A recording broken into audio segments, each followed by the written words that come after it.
Hello everyone, welcome to 19th century British literature.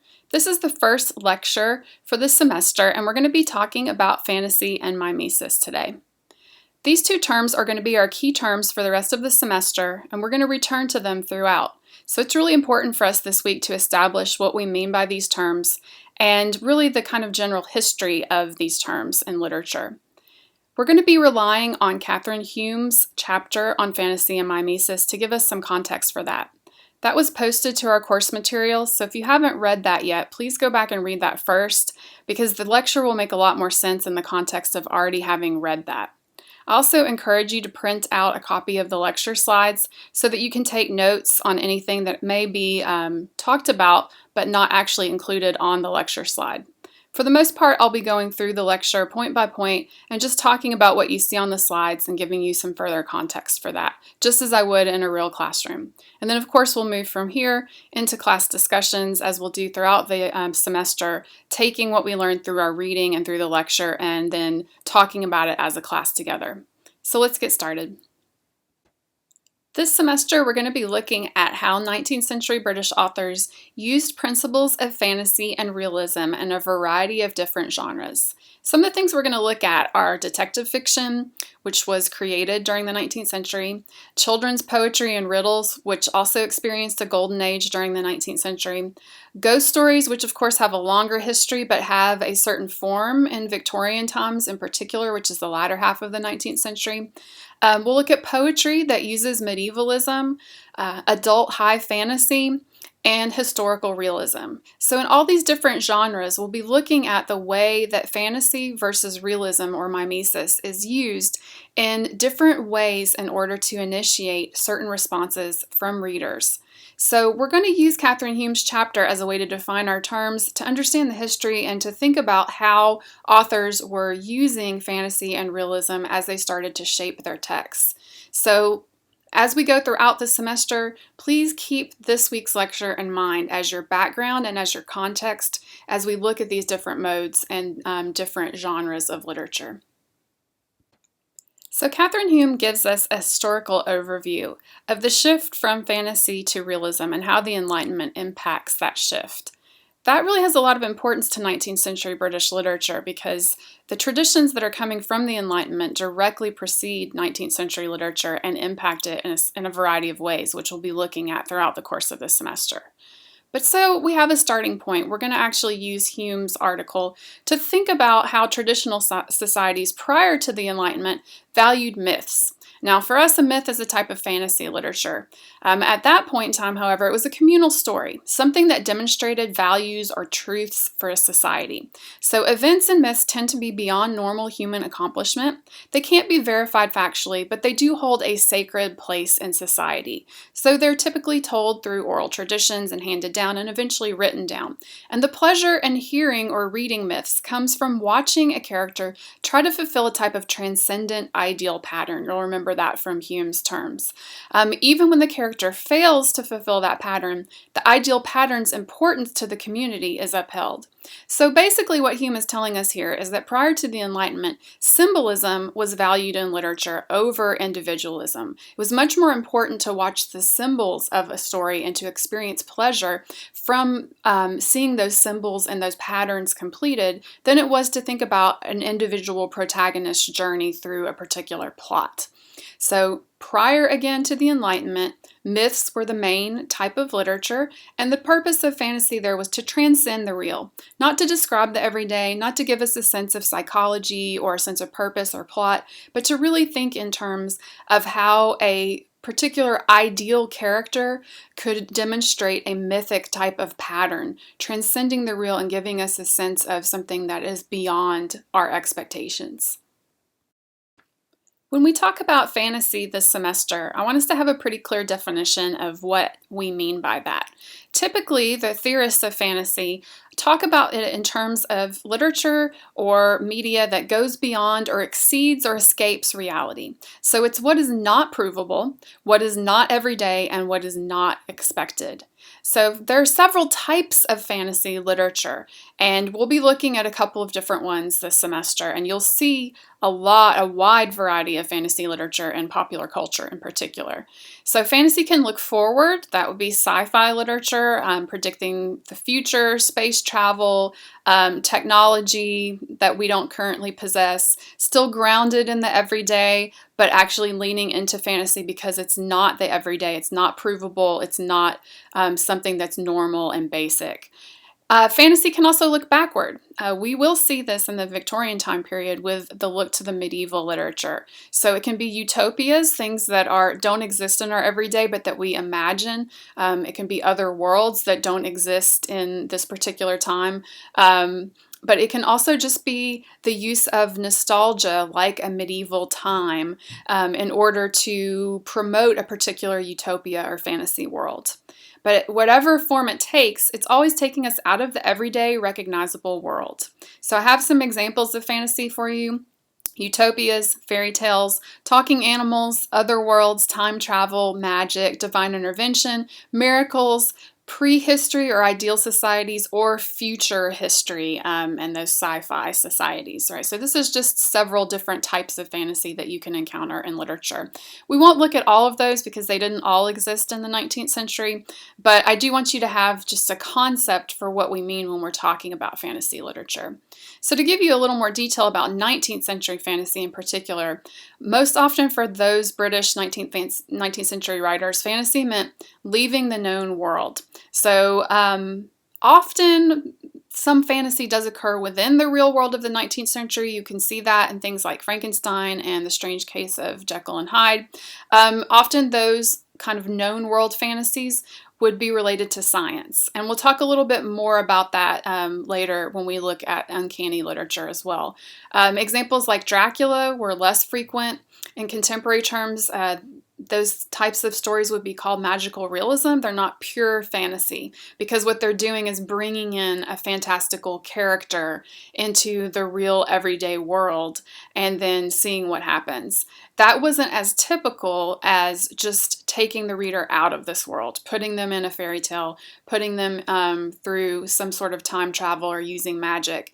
Typically, that's more of what you would see during the 19th century, with these few pretty famous exceptions, actually. But those do also fall under fantasy literature in the terms that were in use at the time.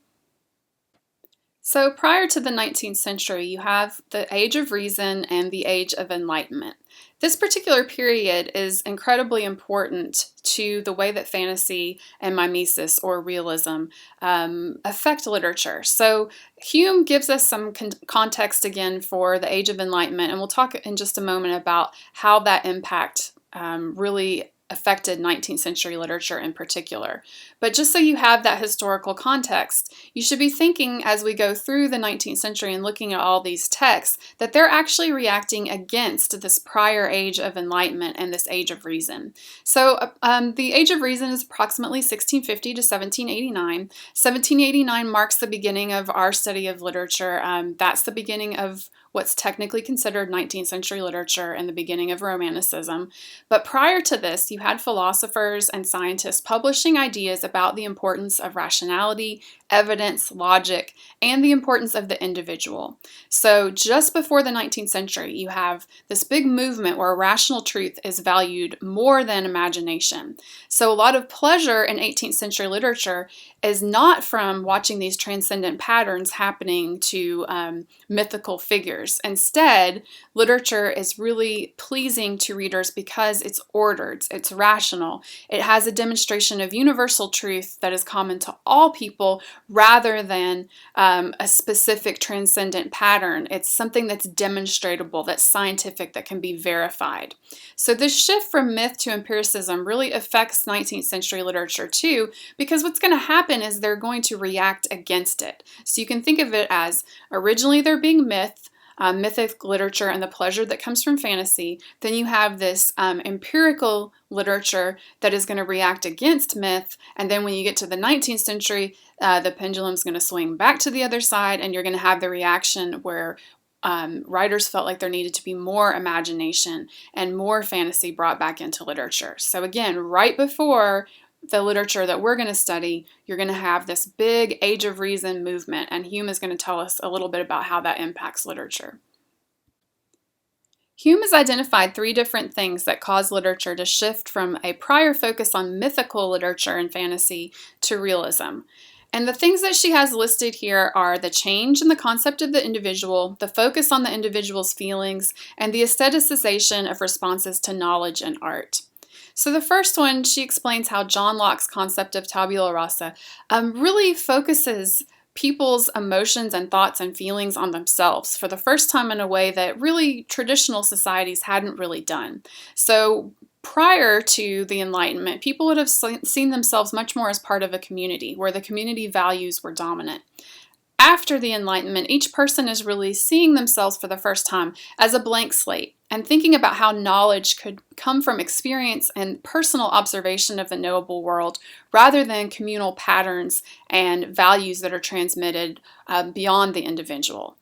Related to this is the focus on individual feelings, where an individual's sense of self is coming from their own thoughts. I think, therefore I am, where the I is really primary now in a way that it was not before.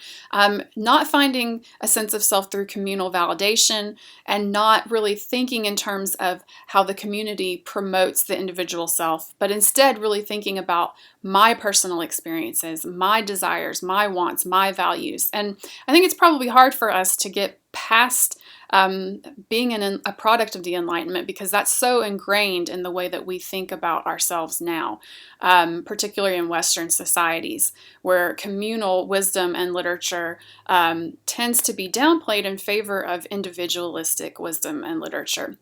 So the last one that she identifies is how the pleasure in learning is really about learning itself. So rather than finding moral values within literature or in telling myths or pleasure in watching characters make these transcendent patterns, instead we begin to enjoy knowledge and art for its own sake. In order to learn more and to find more truth just in uncovering and knowing things that we didn't know before, not necessarily to learn any moral lessons. So these three things really have a huge impact on literature and really begin the movement of realism, which will really have its culmination in the 19th century. So when you have the impact of the Enlightenment on literature, then what emerges is a new form of storytelling. And this form of storytelling is what we're going to be calling realism. So this did not exist prior to the 19th century. Really, 18th century, you could kind of make the argument for some of it being there, but it's really established as a type of writing in the 19th century.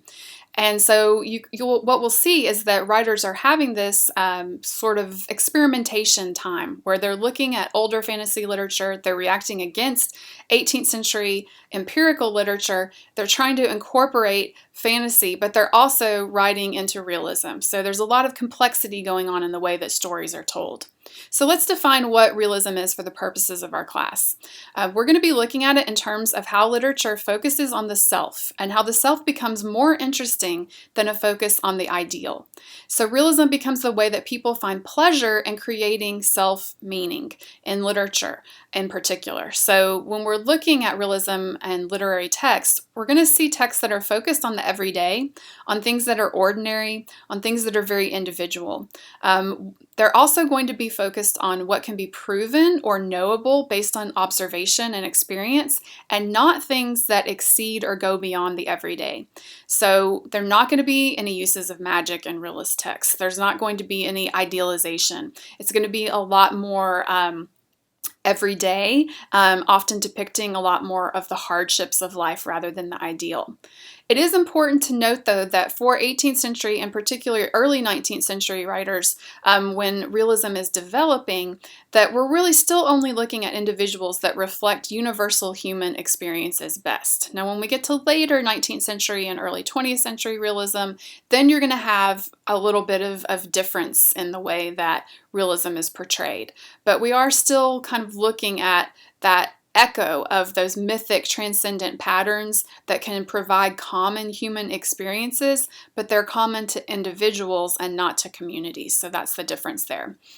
So some examples of realism that you'll see in 19th century texts in particular, references to historical events, but from an individual perspective. So rather than talking about history in terms of community, you're going to get it funneled through one person's perspective, a protagonist or a character. And in this way, trying to recreate real life in a way that readers would actually recognize, because we as readers are now in the 19th century thinking of ourselves as individuals and wanting to read about other individuals who might be like us. So reading literature that's coming through that individual perspective. Realism is also going to involve a lot more day-to-day events in life, things like chores that probably have never been depicted in literature prior to this time because they're maybe a little bit less interesting. Household duties, social conventions, conversations, gossip, all these kind of very basic everyday pieces of life prior to the realist movement weren't seen as being significant enough to depict in literature. We'll talk more about realism and how it works in 19th century literature as we go throughout this semester. But for now, this is the way that you should be thinking about the evolution of realism and its impact on the 19th century texts. Eventually, what we'll see at the very end of this semester is that psychological realism does emerge. Writers and philosophers start to assert that the mind is the only truly knowable, observable domain because we're all sort of within this psychological boundaries. Modernists in the 20th century are going to focus much more on that type of subjective realism, using stream of consciousness as the type of narration. We won't actually get all the way there, but that's the next step once you get past traditional realism, which really reaches its height in the 19th century. So very briefly, I wanted to give us some aesthetics of realism so that you have a context for what authors are working with and against as we go throughout the semester, and you're going to see how authors are beginning to use both fantasy and realism in their text in tension with one another. So in realism, the author is the highest authority for a text meaning. The author does not have to follow any mythic patterns. There doesn't have to be communal acceptance of what the author is saying because remember, in the Enlightenment, the author is an individual. So that individual is no longer answerable to a community that is going to make judgments about the text. Instead, it's about individual interpretation. Because of this as well, any subject is open for examination. So where before stories were told about mythic ideals and community values, now authors can choose to write about whatever they want because any subject is game for analysis and for exposing what kind of truths it might have. As the 19th century progresses, texts do tend to get more difficult. So aestheticism in particular as a movement emerges at the end of the century, and at that point what happens is we're moving away from just depicting the everyday world that's happening there and avoiding the supernatural into using the actual structure of language to demonstrate the author's superior technique.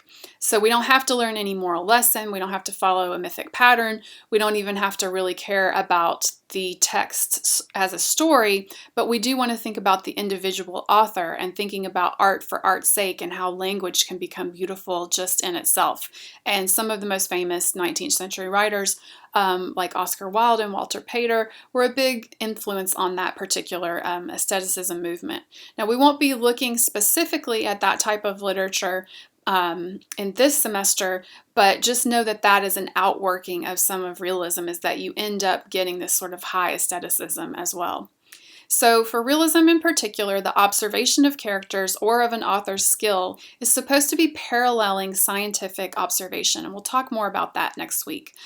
Pleasure in realism comes from watching this sort of social experiment that's happening within a particular text and discovering if you were right in your hypotheses about the text's outcome. So you can already hear me using that word hypothesis, which also relates to detective fiction, which we'll be looking at this semester. So we'll be looking at how some aesthetics of realism emerge in detective fiction in particular, and how that might relate to also the use of fantasy and detective fiction and where those two combine and what the outworking is. So that's just to give you a little bit of background. And on the next slide, I'm going to kind of put these fantasy versus realism side by side so we can look at the similarities and differences between them.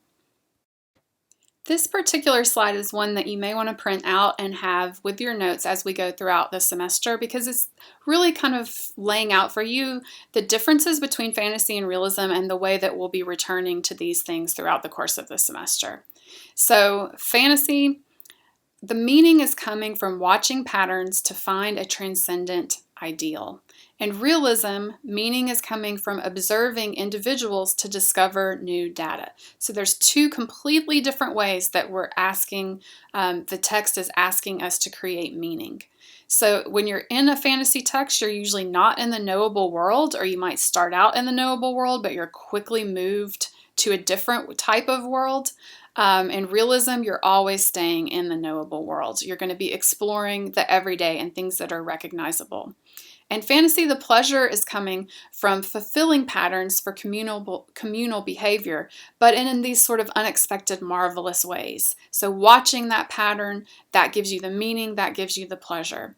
In realism, pleasure comes from learning new, specific information that can be verified by experience. It's uncovering something that you didn't know before, and that there's satisfaction in finding out that new truth. So really, those two things, they both have in common the search for truth, but the way that they're actually delivering that truth to readers is completely different in how it happens. And we'll be talking about that as well in the next couple of weeks. In fantasy, the ideals are the primary aesthetic. In realism, the individual is the primary aesthetic. So again, communal versus individual is a good way to keep that in mind. Fantasy moral content can be satisfying, and realism moral content is not always necessary. Now again, it doesn't mean that those things don't overlap. Often these two modes are set in opposition to each other, and I'm even sort of intentionally putting them in opposition right now, just so that we have a starting place so as we talk about these two this semester. Because what we're going to see is that 19th century British writers really complicated these categories. It was not always this easy, fantasy on one side, realism on the other, but instead it was a period of experimentation where there was this push and pull, where what could fantasy actually be? Does it have to be about high patterns and moral allegories? Does realism have to always portray this sort of objective reality that's all about new knowledge? And what we'll find is that no, it doesn't have to always be this way, but that there's a lot of picking and choosing of what we want to deliver to readers, and how we can maybe take an individual perspective from realism and put it in a high fantasy text. And we can maybe take some expected patterns and put that into a realist text and see what happens. So there's a lot of mixing during the 19th century and finding out how these categories can be complicated.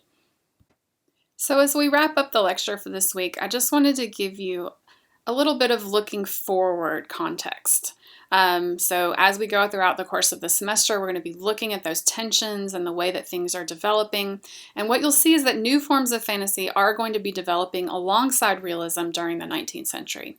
But these new forms of fantasy are often seen as less serious and less important than realist texts. And what happens to fantasy is it tends to be given more credence as children's literature and celebrated in children's literature, but not really taken seriously as adult literature. And we'll talk more about that as we go this semester too.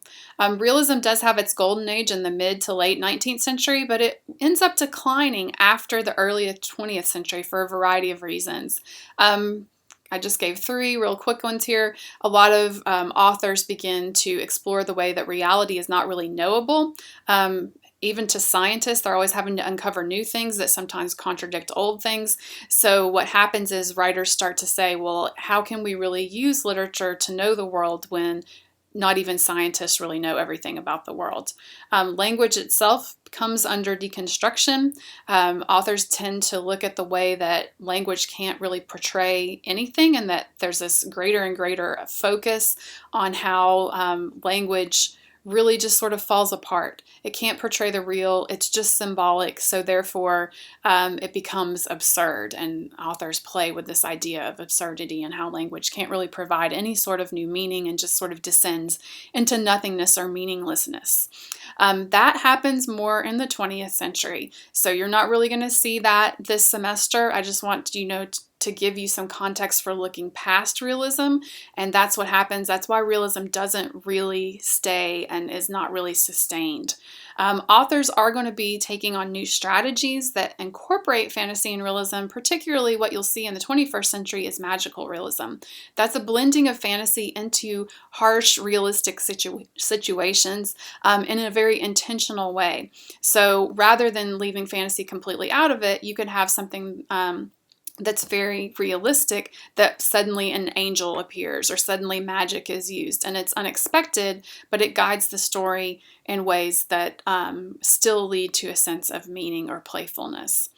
So fantasy literature still has a dominant place in popular reading and in popular culture. I'm sure you have a wide variety of examples that you could think of almost immediately, but it does not usually still, even today, have a place in academic study in the same way that realist literature tends to do. So there's still a little bit of that tension between realism and fantasy that's carried over from what we're going to see happening in the 19th century. So those things are still impacting and working on literature today. So just keep that in mind, that you kind of have this overarching sense of historical context for how fantasy and realism are put into tension due to mythic literature becoming Enlightenment literature, then having this 19th century period that we're going to look at in a lot more detail this semester, and then where that goes into the future. So hopefully this has given you some context as we begin the semester together. Thanks.